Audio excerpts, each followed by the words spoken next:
Z का पौधा आपके यहाँ ग्रो नहीं हो रहा है या पत्तियाँ पीली होकर के गिर रही हैं, अभी कौन सी खाद देनी है और किस तरीके से जेड के पौधे की केयर करेंगे ताकि आने वाले टाइम में जेड का पौधा और घना हो जाए और सर्दियों में मुरझाए ना।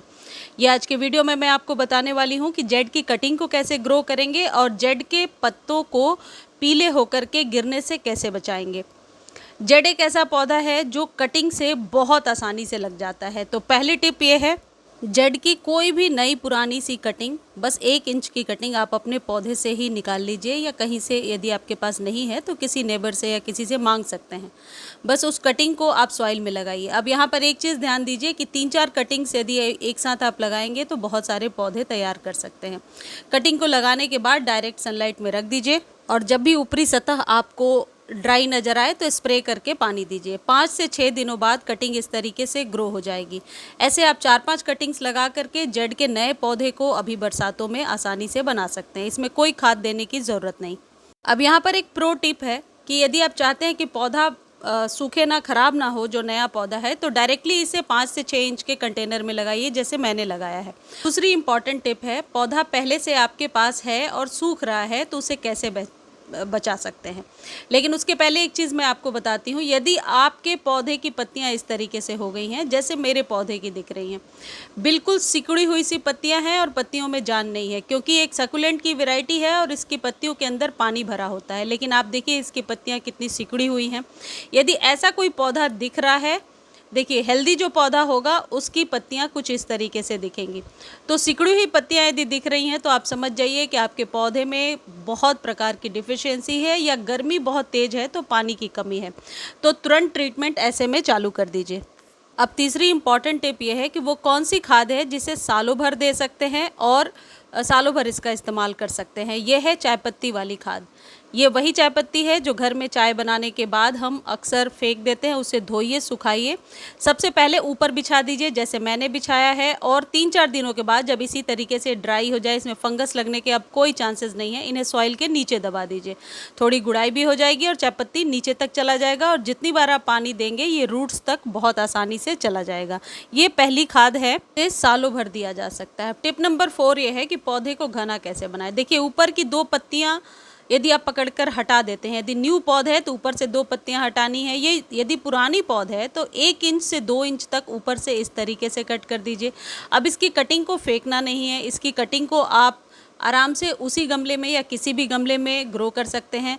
सिर्फ सर्दियों को छोड़कर सालों भर ये पौधा ग्रो हो जाता है। जहाँ से आपने कट किया है वहाँ से न्यू ब्रांचेज आएंगी। यदि न्यू आपने पौध लगाया है तो इस बात का ध्यान रखना कि ज़्यादा नहीं कट करना, ऊपर से सिर्फ 2 पत्तियों को पकड़ करके ही कट करना है। इस तरीके से आप पौधे को घना बना सकते हैं। अगली सबसे इम्पॉर्टेंट टिप है कि वो कौन सी खाद है जिसको देने से आपके पौधे का पूरा डेवलपमेंट होगा और पत्तियां भी बड़ी बड़ी चमकदार निकल करके आएंगी। ये जो चीज़ मैंने इसमें डाला है ये है कैल्शियम नाइट्रेट की गोलियां, और इस पौधे को कैल्शियम की बहुत ज़्यादा ज़रूरत है। कैल्शियम के तौर पे कैल्शियम नाइट्रेट की गोलियां भी दे सकते हैं और चावल का पानी भी दे सकते हैं। ये चीज़ जो मैं बाल्टी से इसमें थोड़ा सा डाल के मैंने दिखाया है। ये चावल जब हम घर में कुक करने के पहले वॉश करते हैं, उसे अच्छे से धोने के बाद जो पानी निकलता है उसका इस्तेमाल सालों भर किया जा सकता है।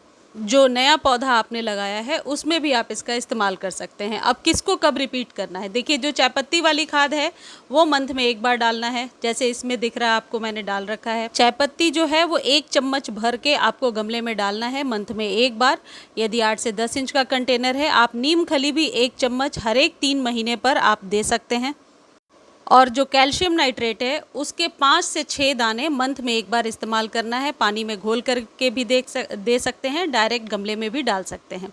इसके अलावा आप बोन मिल का इस्तेमाल कर सकते हैं, लेकिन बोन मिल के लिए बहुत लोग कंफर्टेबल नहीं है, इसलिए मैं अक्सर बोन मिल नहीं बताती हूँ। बट बोन मिल कैल्शियम का एक अच्छा स्रोत होता है, तो कई लोग जेड प्लांट में इस्तेमाल करते हैं।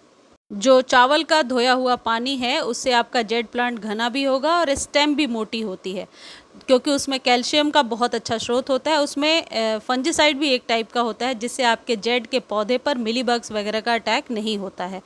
ये जो चावल वाला पानी है, ये आप अपने कन्वीनियंस से डाल सकते हैं जब आपके पौधे में पानी की रिक्वायरमेंट हो। उसे आप 24 घंटे स्टोर करने के बाद भी इस्तेमाल कर सकते हैं। वो आपके सभी पौधों के लिए बेहतरीन खाद होता है। इसके अलावा कुछ ज़रूरी चीज़ें हैं। बरसात में जेड के पौधे को एक दिन बरसात में रखिए, फिर अगले दिन हटा दीजिए। डायरेक्ट पानी से आपका पौधा ख़राब हो सकता है। पानी तभी दीजिए जब ऊपरी सतह आपको बहुत ड्राई नज़र आती है। ओवर वाटर से ये पौधा अक्सर ख़राब हो जाता है। और अभी से लेकर के फरवरी तक पानी का विशेष ध्यान रखना। देखिए, इस तरीके से यदि सॉइल आपके फिंगर में लगता है तो बिल्कुल भी पानी देने की अभी ज़रूरत नहीं है। जब मिट्टी आपको बहुत ड्राई नज़र आए तभी पानी दीजिए, क्योंकि ओवर वाटर से ये पौधा सूख जाता है। कई लोग कहते हैं कि ये शेड लविंग प्लांट है, बिल्कुल भी नहीं है। इस पौधे को धूप की ज़रूरत है। 4 से 5 घंटे धूप इस पौधे के लिए बहुत ही ज़रूरी है, नहीं तो पौधा कभी भी ग्रो नहीं होगा। बल्कि नई कटिंग को भी आप धूप में रखिए, तभी आप अच्छी इसकी बढ़त ले पाएंगे। मुझे उम्मीद है ये वीडियो आपको बहुत अच्छी लगी होगी। और किसी भी खाद को खरीदने का लिंक डिस्क्रिप्शन में है, जाकर आप देख सकते हैं, वहाँ से कॉपी कर लीजिए। यदि कॉपी नहीं कर पा रहे हैं तो आप टेक्स्ट कीजिए, आपको लिंक प्रोवाइड कर दिया जाएगा। धन्यवाद।